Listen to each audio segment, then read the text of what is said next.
Snow whipped through the pines, burying any hope of survival under 3 feet of frost. A desperate man, stripped of his home and dignity just days before Christmas, stumbled toward a ruined silhouette in the trees. What waited inside that rotting cabin wouldn't just save his life. It would rewrite history. Theodore Barnes did not plan to freeze to death on the 19th of December.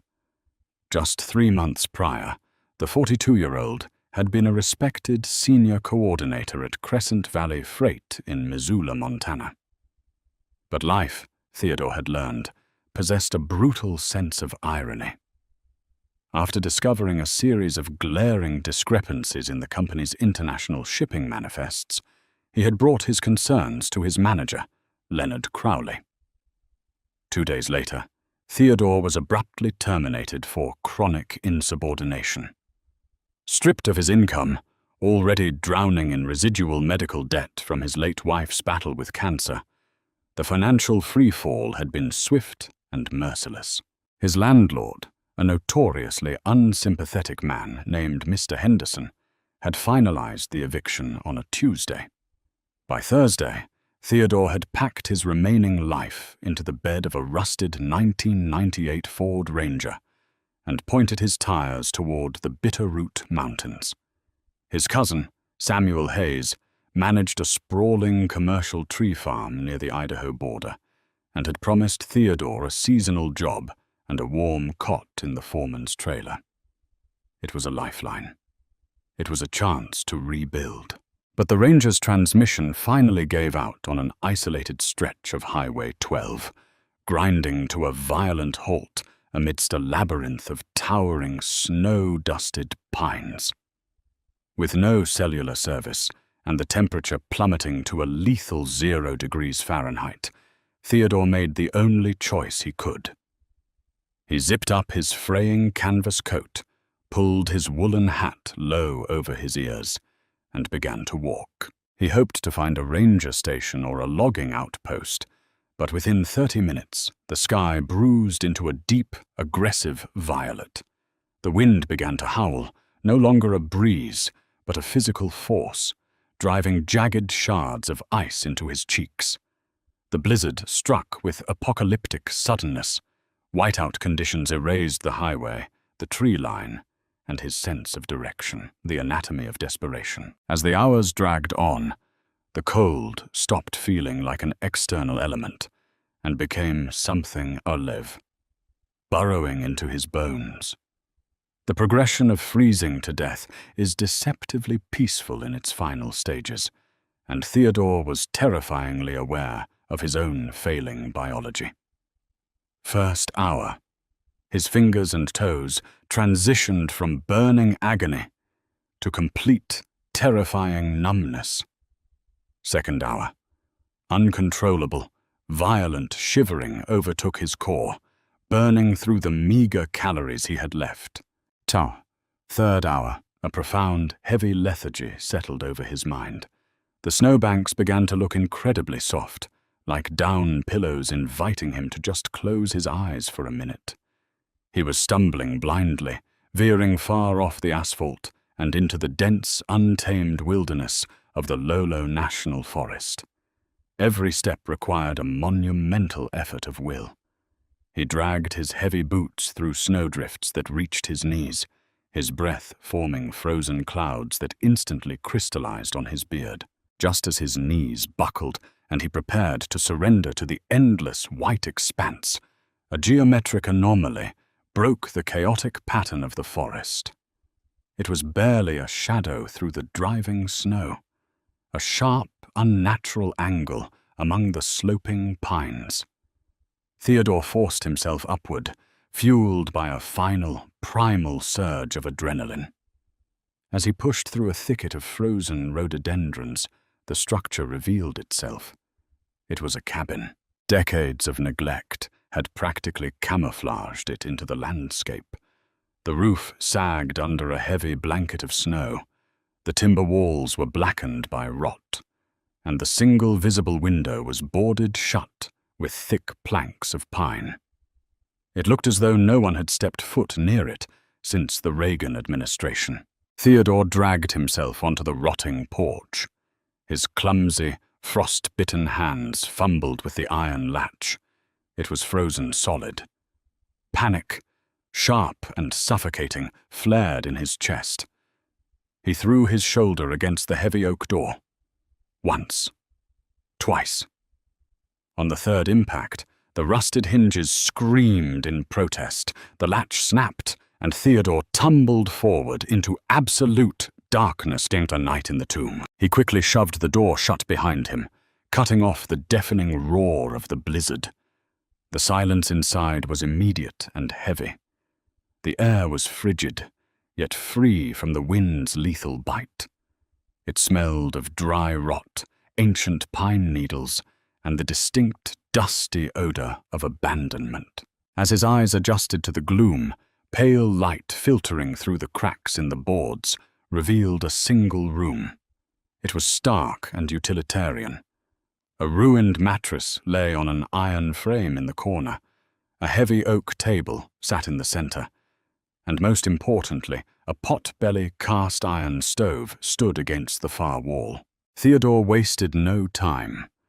Moving with desperate, jerky motions, he began breaking apart a brittle wooden chair he found near the table. He stuffed the dry splinters into the stove, adding handfuls of old, brittle newspapers he found stacked in a milk crate. His fingers were so numb, he ruined 4 matches before finally striking a flame. When the fire caught, the dry wood ignited with a cheerful crackle. Theodore collapsed onto the dusty floor in front of the stove, pressing his shivering body as close to the warming iron as he dared. As the radiant heat began to thaw his extremities, sending waves of agonizing pins and needles through his flesh, he wrapped himself in a moth-eaten canvas tarp he pulled from the bed. He was homeless. He was stranded. He was entirely alone, just days before Christmas. But as the fire painted dancing orange shadows against the decaying walls, Theodore Barnes closed his eyes and wept a single tear of gratitude. He was alive. When Theodore woke, the fire had reduced to a bed of glowing red embers, and brilliant, piercing sunlight was slicing through the gaps in the window boards. The blizzard had passed, leaving behind a silent, frozen world. His stomach twisted with a hollow ache, and his throat was parched. He scooped clean snow from the porch, melting it in a rusted tin cup over the remaining coals. As he drank the metallic-tasting water, his mind cleared, and he finally took a proper look around his accidental sanctuary. The cabin was oddly built. Unlike the crude, utilitarian structures erected by transient loggers, this place possessed elements of deliberate, expensive craftsmanship. The oak table was solid and heavy. The floorboards, though dusty, were made of wide plank mahogany, an absurdly expensive choice for a remote wilderness shack. Driven by a need to find anything useful, perhaps canned food or tools, Theodore began to search the premises. He pulled open the drawers of a small dresser. Empty. He checked the rafters. Nothing but cobwebs. It was only when he walked toward the corner of the room to inspect a tall wooden wardrobe that he noticed it. Thump. The sound of his boot hitting a specific floorboard didn't echo with the solid thud of wood over earth. It rang with a distinct, hollow resonance. A void. Theodore froze. He stepped back and tapped the board again. Thump. Thump. He knelt, brushing away decades of accumulated dust and pine needles. The mahogany planks here were perfectly fitted, but upon closer inspection, Theodore spotted the faintest outline of a seam. There were no nails holding this specific 2-foot section of wood in place. Using the heavy iron fire poker from the stove, Theodore wedged the flattened tip into the nearly invisible crack. He pushed down with all his remaining strength. The wood groaned, resisted, and then, with a sharp crack, popped upward. He tossed the board aside. Beneath the floor, resting in a meticulously constructed, lead-lined cavity, sat a heavy, military-grade steel lockbox. The vault beneath the floor. Theodore's heart hammered against his ribs.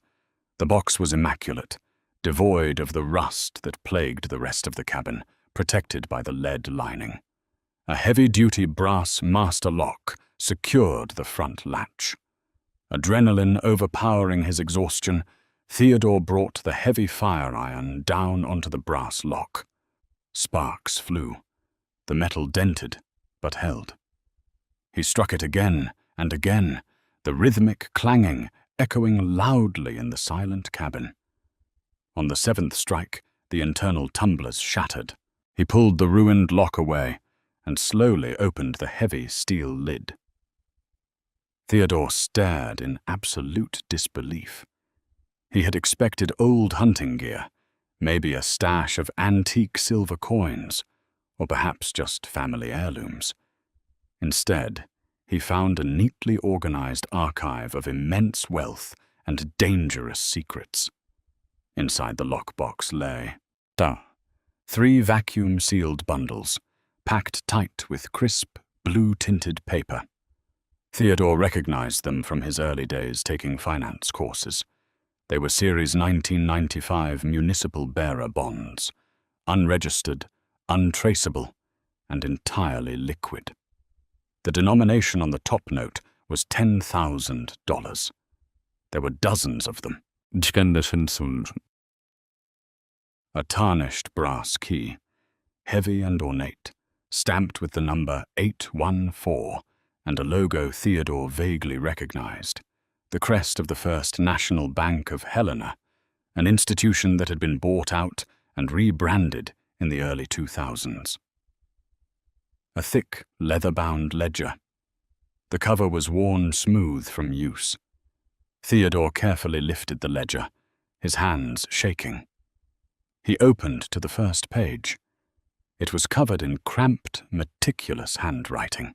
Property of Jonathan D. Carmichael. If this book is found, the contingency has failed, and they have likely killed me. Theodore gasped, the cold air suddenly feeling much sharper in his lungs. Jonathan D. Carmichael. The name triggered a distant memory. In the late 1990s, Carmichael had been the brilliant, reclusive chief financial officer of Summit Financial Group, a massive investment firm based out of Seattle. In the winter of 1998, just before a federal grand jury was set to indict the firm for a multi-million-dollar embezzlement and land theft scheme, Carmichael had vanished. The official story claimed he had drowned in a tragic boating accident on Puget Sound, his body lost to the deep. Yet here was his handwriting, dated almost a year after his supposed death. Theodore began to read, scanning the pages with growing horror and fascination. The ledger was a master key to a labyrinth of corporate corruption. It detailed offshore routing numbers, bribes paid to local politicians, and a complex web of shell companies. But it was the names that made Theodore's blood run cold. Carmichael had documented payouts to State Senator Robert Maxwell, securing lucrative zoning permits. He had detailed backroom deals with Arthur Langdon, a prominent real estate mogul who had practically bought up half of Montana. And then, near the back of the ledger, Theodore saw a name that made his breath catch in his throat. Crescent Valley Freight, Subsidiary Operations, Manager L. Crowley, Asset Liquidation and Covert Transport, his former employer, his former boss. Leonard Crowley wasn't just a toxic manager. He was a lower-level operative in a sprawling, decades-old criminal syndicate that Carmichael had mapped out in explicit detail. The discrepancies Theodore had found in the shipping manifests, the very reason he had been fired and driven to homelessness, were the modern-day continuation of this exact criminal enterprise. He hadn't just stumbled upon an accounting error. He had accidentally peeked behind the curtain of a billion-dollar ghost network. The modern intruder. Theodore sat back, his mind reeling.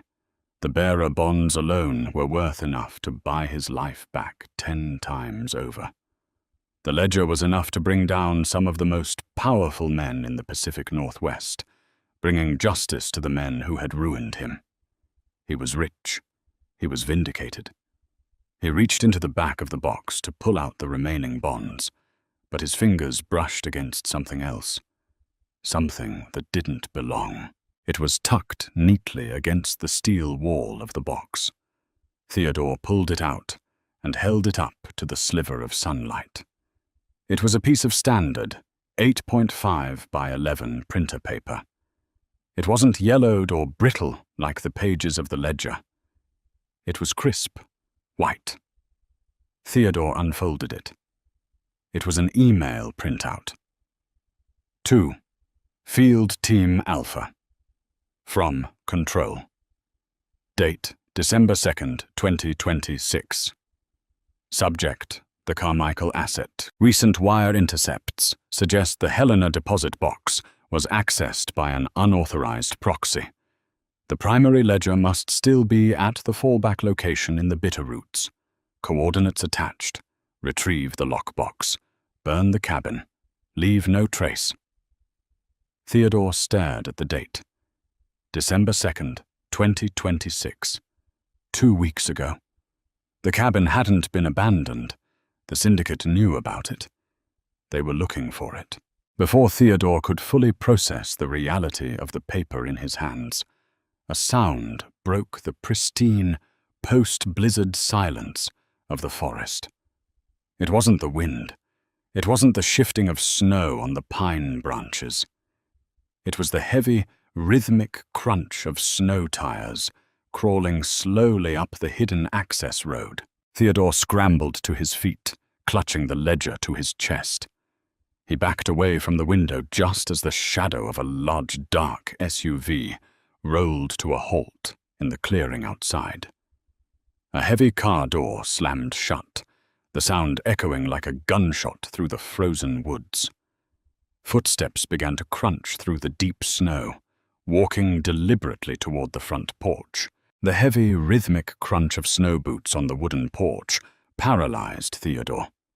There were at least 2 of them, their footfalls synchronized and purposeful. They didn't sound like lost hikers seeking shelter. They sounded like men executing a tactical sweep. Theodore looked wildly around the single-room cabin.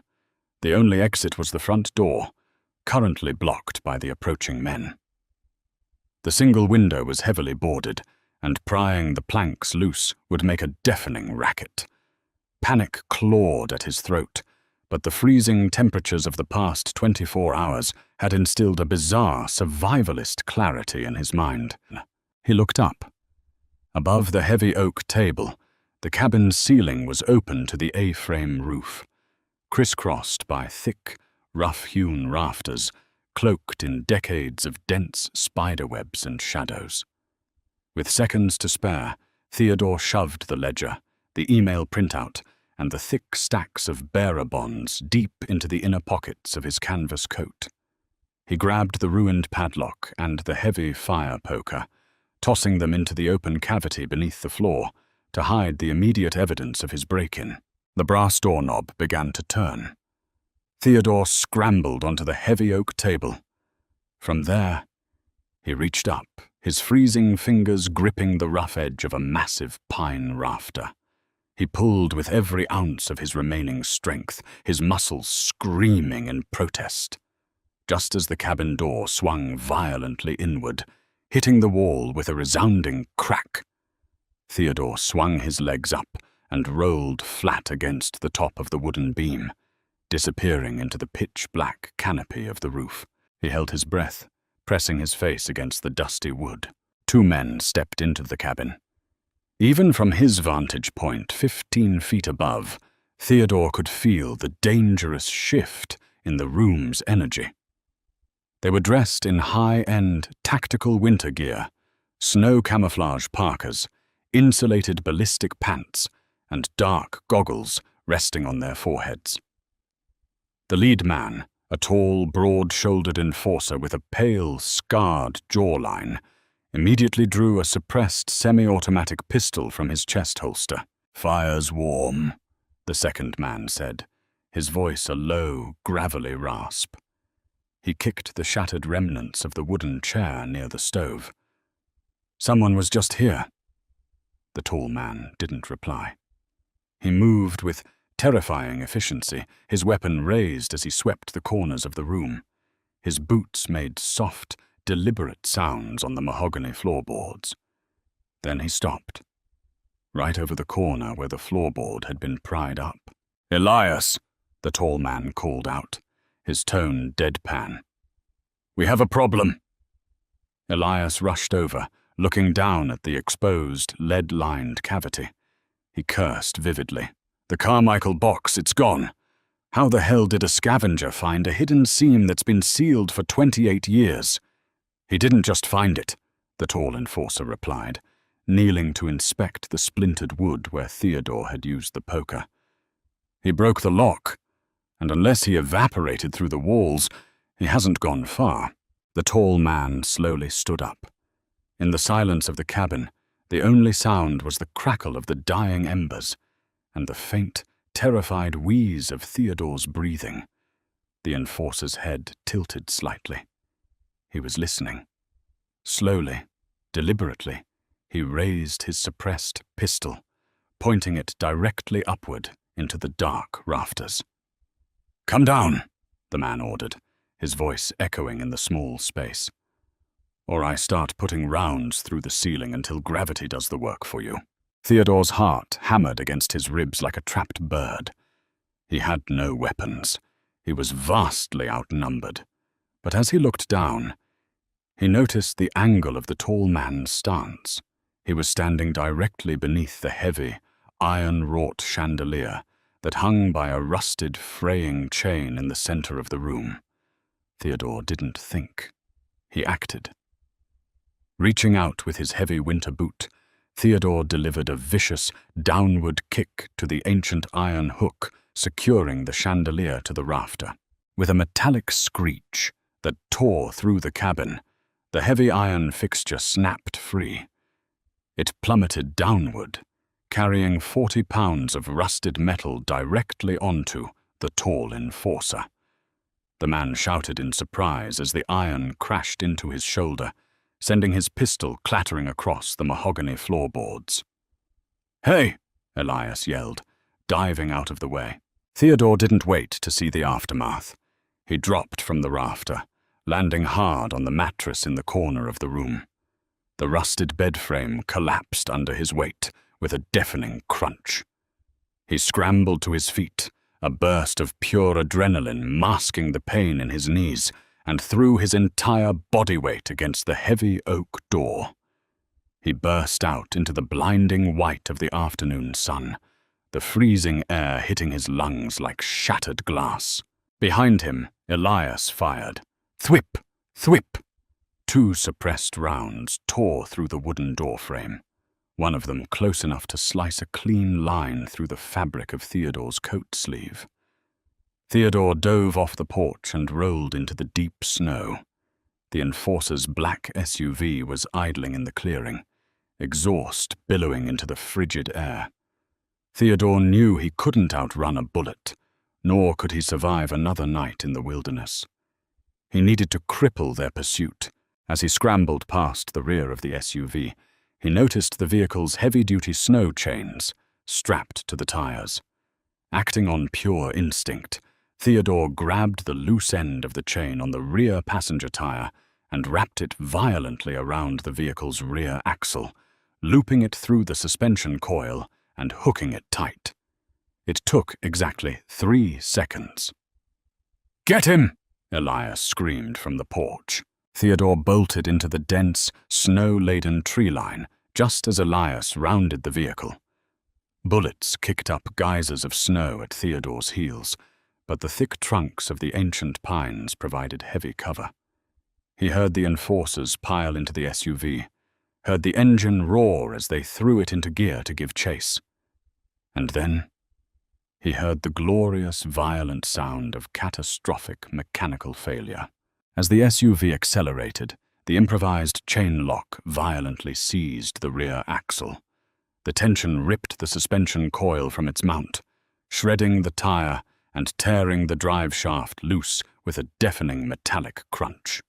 The SUV spun wildly out of control and slammed head-on into a massive boulder hidden beneath a snowdrift. The horn blared continuously, echoing through the desolate mountains. Theodore didn't stop to admire his handiwork. He clutched the ledger tight to his chest and ran deeper into the Bitterroots, guided only by the distant, faint sound of highway traffic. It took Theodore 6 agonizing hours to navigate the brutal terrain back to civilization. Frostbite had begun to claim the very tips of his fingers, and his vision was blurring by the time he collapsed onto the shoulder of Highway 12. He was found 20 minutes later by a county snowplow driver named Harrison Cole. When Harrison pulled his massive rig over, he expected to find a frozen corpse. Instead, he found Theodore Barnes, clutching a leather-bound book as if it were oxygen itself. "Don't take me to the local police," Theodore gasped, coughing violently as Harrison hauled him into the heated cab of the plow. "They own the police. Get me to a federal building. Spokane, please."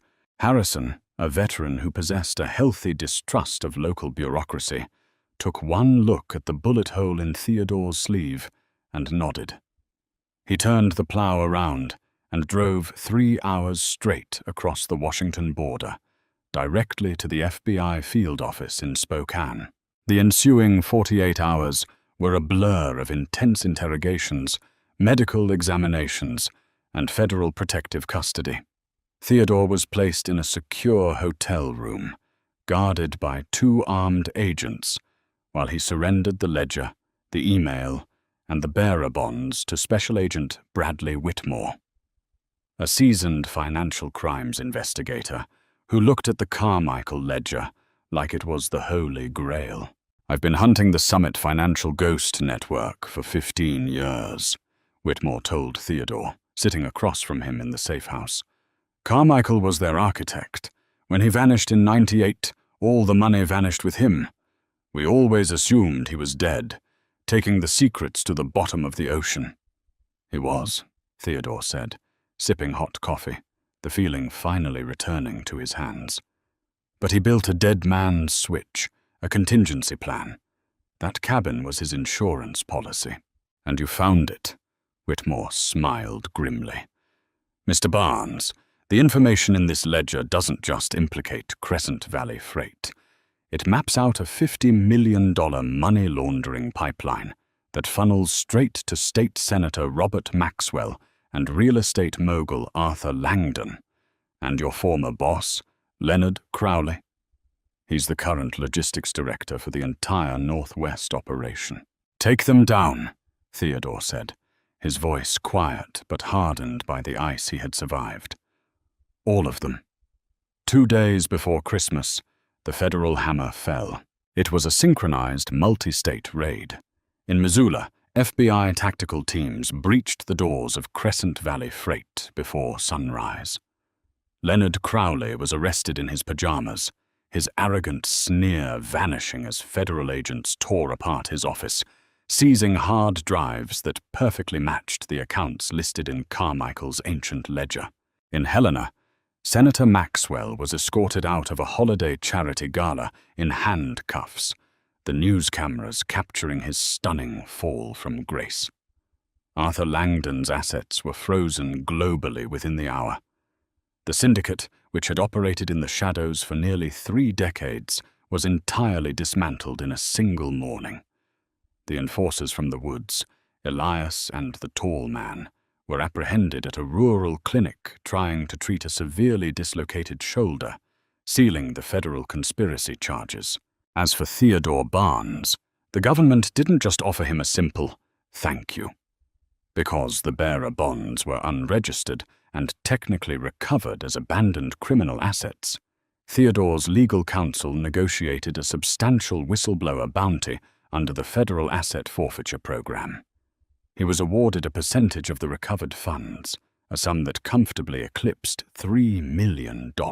On Christmas Eve, Theodore stood on the porch of a beautiful, modest ranch house he had just purchased outright on the outskirts of Coeur d'Alene, Idaho.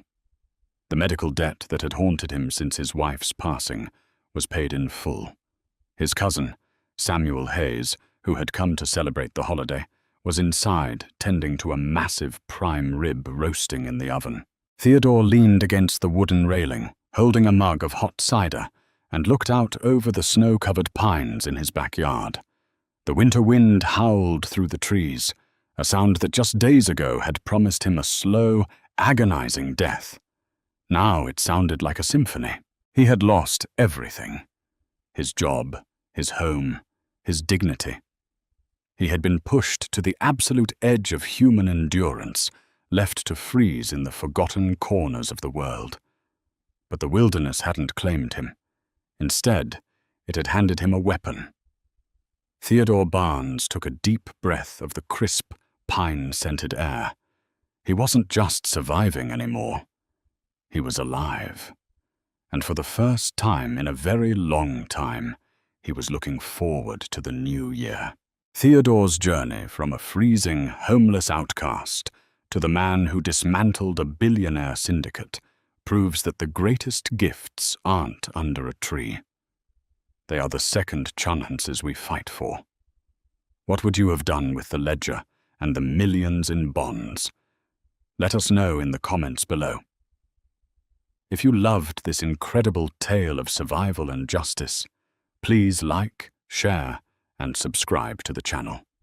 Hit the bell so you never miss our next true-to-life thriller.